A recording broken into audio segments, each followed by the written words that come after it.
الحمدللہ وحدہ والصلاة والسلام علی من لا نبی بعدہ۔ قال اللہ تبارک و تعالیٰ فی القرآن الحکیم اذا الموءودۃ سئلت بأی ذنب قتلت۔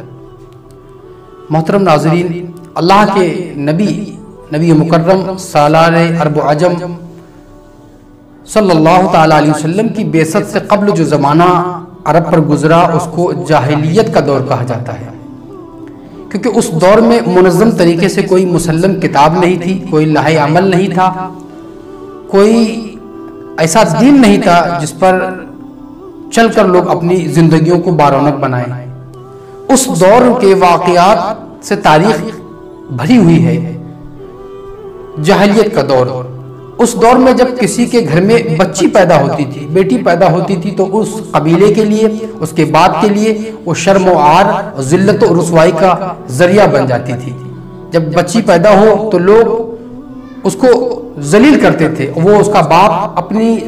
اپنا سر چھپانے کے لیے ادھر ادھر بھاگتا تھا۔ اس کو شرم محسوس ہوتی تھی کہ اس کے گھر میں بیٹی پیدا ہوئی، اور جب بیٹا پیدا ہو جائے تو وہ خوشی محسوس کرتے تھے، اور بیٹیوں سے سمجھتے تھے کہ مال ہمارا جائے گا۔ اور ایک وجہ اور تھی کہ جب کبھی ایک قبیلہ دوسرے قبیلے پر حملہ آور ہوتا تھا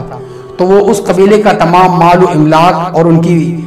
جوان بچیوں کو اپنی گرفت میں لے کے یرغمال بنا لیتے تھے اور ان کے ساتھ حرام کاری کرتے تھے، تو اس طرح سے بھی ان کا سر جھک جاتا تھا۔ تو اس کو وہ شرم و عار محسوس، اس بات سے شرم و عار محسوس کرتے تھے۔ عرب میں جاہلیت کے دور میں جب کسی کے گھر میں بچی پیدا ہو تو وہ بڑا ذلیل عمل کیا کرتے تھے۔ جب بچی چلنے پھرنے کے لائق ہو جاتی، بولنے چالنے کے لائق ہو جاتی، اپنے پیروں سے چل لیتی، تو ایک صحابی ہیں اللہ کے نبی صلی اللہ علیہ وسلم کی، وہ فرماتے ہیں کہ یا رسول اللہ، دور جاہلیت کا ایک واقعہ جب میرے نظروں کے سامنے آتا ہے تو میرے آنسو نہیں تھمتے، جب میں اس کو سوچ لیتا ہوں تو میرا جسم لرزہ پکڑنے لگتا ہے، لرزنے لگتا ہے۔ وہ کہتے ہیں یا رسول اللہ، دور جاہلیت میں نے ایسے گناہ کیے، کیا وہ معاف ہو جائیں گے؟ تو حضور پاک صلی اللہ علیہ وسلم نے فرمایا کہ دور جاہلیت کے سارے گناہ اسلام لانے کے بعد اللہ تعالیٰ معاف فرما دیتا ہے۔ وہ کہتے ہیں یا رسول اللہ، ایک واقعہ میرے ساتھ ایسا گزرا، وہ صحابی رسول ہیں حضرت دحیہ قلبی، جن کی شکل میں بارہا حضرت جبرائیل امین تشریف لائے، وہ انہی کی شکل میں متشکل ہو کر حضور کی بارگاہ میں حاضر ہوتے تھے۔ یا رسول اللہ، میری ایک چھوٹی سی گلاب کے پھول کی طرح بیٹی تھی، جب وہ پیدا ہوئی تو اس کے پیدا ہوتے ہی مجھے فکروں نے گھیر لیا، تکلیفوں نے مجھے آ لیا، اور وہ میری رسوائی ذلت کا سبب بنی۔ تو میں نے ایک روز اس کو مٹھائی دی اور اس کو بہترین قسم کے کپڑے پہنائے اور کھلونے دے کر اپنے ساتھ اس کو لے کے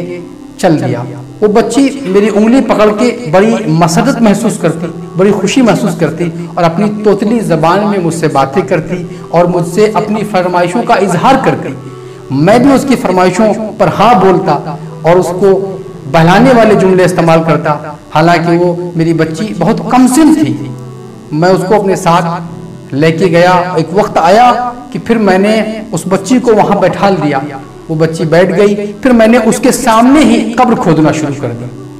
میں قبر کھودتا، وہ بچی بیٹھ کے مجھے دیکھتی، میں نے اس کو کچھ کھلونے دے دیے، کچھ مٹھائی کا ٹکڑا دے دیا، کچھ سامان دے دیا جس سے وہ بچی کھیل رہی ہے، اس کو کچھ نہیں معلوم کہ ابھی کیا ہونا ہے۔ یا رسول اللہ، میں قبر کھودتا جاتا، وہ بچی مجھے دیکھتی جاتی، بس جب قبر کھود گئی، پوری مکمل ہونے والی تھی کہ وہ بچی میرے قریب آئی۔ دحیہ قلبی کہتے ہیں کہ اس دن میں نے سفید پوشاک پہن رکھی تھی، سفید لباس پہن رکھا تھا، اس پوشاک پر مٹی لگ گئی تھوڑی سی، تو وہ میری بچی اٹھ کر آتی ہے اور اپنے ہاتھوں کو صاف کر کے اپنی قمیص سے پونچھ کر میری پوشاک سے، میری قمیص سے گندی مٹی کو صاف کرتی ہے اور جھاڑتی ہے، جھاڑ کر پھر میری طرف مسکرا کر دیکھتی ہے اور جا کر پھر کھیلنے لگتی ہے۔ جب میں نے قبر کو مکمل کھود لیا، اب میں نے اپنی بچی کو اٹھایا اور اس قبر میں اس کو رکھ دیا۔ بچی مسکرا کر دیکھتی ہے اور سمجھتی ہے کہ ابا جان کھیل کھیل رہے ہیں، میرے ساتھ کھیل کھیلا جا رہا ہے، حالانکہ وہ بچی کھیلتی ہے، کھلونے سے اسی طرح سے کھیل رہی ہے، اسی مزے سے وہ کھلونوں میں لگی ہوئی ہے، حالانکہ اس کا باپ اب اس پر مٹی ڈالتا ہے، مٹی پہ مٹی ڈالتا ہے، تب تک بچی سمجھتی کہ یہ کھیل ہو رہا ہے، وہ اسی میں مست رہتی، حالانکہ جب مٹی اس کے گلے سے اوپر پہنچنے لگتی ہے تو وہ اپنے باپ کی طرف نظر اٹھا کر دیکھتی ہے اور ابا سے کہتی، ابا جان آپ مجھے ریت میں کیوں دفن کر رہے ہیں، میں نے ایسی کیا خطا کی ہے؟ قرآن عظیم اس بات کو دہراتا ہے، اذا الموءودۃ سئلت بأی ذنب قتلت، قیامت کے دن وہ بچیاں اپنے باپوں سے پوچھیں گی کہ تم نے ہمیں کس جرم کے بدلے شہید کیا، کس جرم کے بدلے تم نے ہمیں فوت کیا، قتل کیا، مار ڈالا۔ قرآن میں اللہ نے اس کو ذکر کیا ہے۔ تو دحیہ کلبی کہتے ہیں کہ میں نے اس کی کوئی بات نہیں سنی، اس کی کسی بات کا میں نے کوئی جواب نہیں دیا، میں نے اپنے دل کو پتھر بنا لیا، اپنے سینے کو پتھر بنا لیا، اور وہ ابا ابا کہہ کے آواز دیتی جاتی، ابا ابا کہہ کے پکارتی جاتی، لیکن میں نے ایک بھی آواز نہیں سنی۔ میں اس کی آواز پر اپنے کانوں کو بند کر چکا تھا، اپنے سینے کو پتھر بنا چکا تھا، اپنے دل کو پتھر بنا چکا تھا۔ پھر میں نے اپنے باطل خداؤں کو آواز دی کہ میری اس بیٹی کی موت کو تو قبول کر لے، اس کو تو قبول کر لے، اور اگلی بار مجھے بیٹا دینا۔ پھر میں نے وہ بیٹی نے میری قمیض پکڑ لی، اور حالانکہ وہ پوری تب گئی تھی، جب وہاں چلا میں تو وہ قمیض اس کے ہاتھ میں تھی، میں نے اس کے ہاتھ سے قمیض چھڑائی اور اپنے گھر کی طرف چلا آیا، اپنے گھر کی طرف آ کے پہنچ گیا۔ جب میں گھر پہنچا تو اس بچی کی آوازیں میرا پیچھا کر رہی تھی، اس کی سسکیاں میرا پیچھا کر رہی تھی، اس کی درد و کرب کی آوازیں میرا پیچھا کر رہی تھی، اس کی وہ آنکھیں درد بھری، جب میں اس کو توپ رہا تھا، میں اس کو زمین میں دفن کر رہا تھا، تو وہ اس کی تکلیف دہ آواز میرے کانوں کے پردے کو توڑ رہی تھی۔ یا رسول اللہ، جب دحیہ کلبی نے اس واقعے کو حضور کو سنایا تو دحیہ کلبی بھی چیخیں مار مار کے رو رہے تھے، چیخیں مار مار کے تڑپ رہے تھے۔ ادھر اللہ کے نبی صلی اللہ علیہ وسلم کے آنسو نہیں تھم رہے تھے، حضور ہچکیاں لے رہے تھے، حضور سسکیاں بھر رہے تھے، حضور کی آنکھوں سے آنسو روا تھے، حضور کی آنکھوں سے آنسو چل رہے تھے دونوں۔ ادھر صحابی رسول بھی رو رہے ہیں، ادھر اللہ کے رسول بھی رو رہے ہیں۔ پھر اللہ کے نبی کہتے ہیں دحیہ کلبی پھر وہ مجھے واقعہ سناؤ، پھر مجھے وہ واقعہ سناؤ۔ دحیہ کلبی حضور کو پھر وہ واقعہ سناتے ہیں، حضور پھر اس واقعے کو سن کے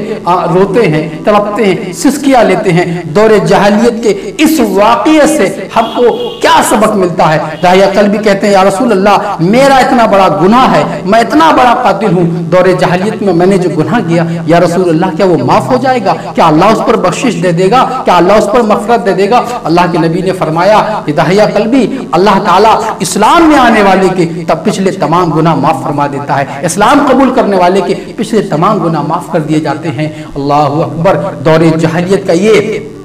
درد کرب سے بھرا ہوا واقعہ،